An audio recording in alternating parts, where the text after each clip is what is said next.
تمام.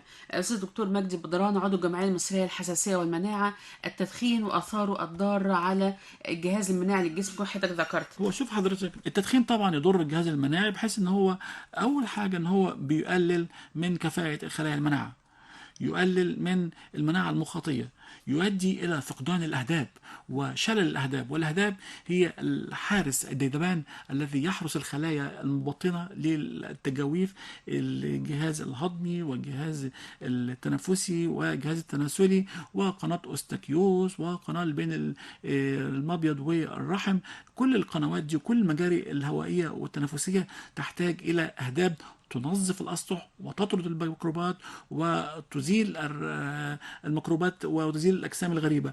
عند التعرض لسموم التدخين تصبح قزمة، يعني أقل في الطول، ضعيفة في القوة والضربات، وممكن أن تنشل وتختفي تماما بسبب التدخين.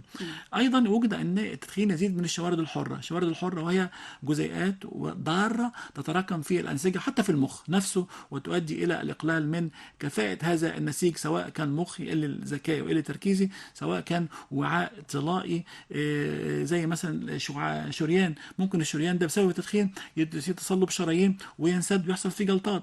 الشعب الهوائيه يبقى قدرتها على تجديد الخلايا تقل. كل انسجه الجسم تنضر بالتدخين، حتى الرحم، حتى الجنين في بطن امه يئن ويقف نموه ويتاخر خلال عمليه التدخين.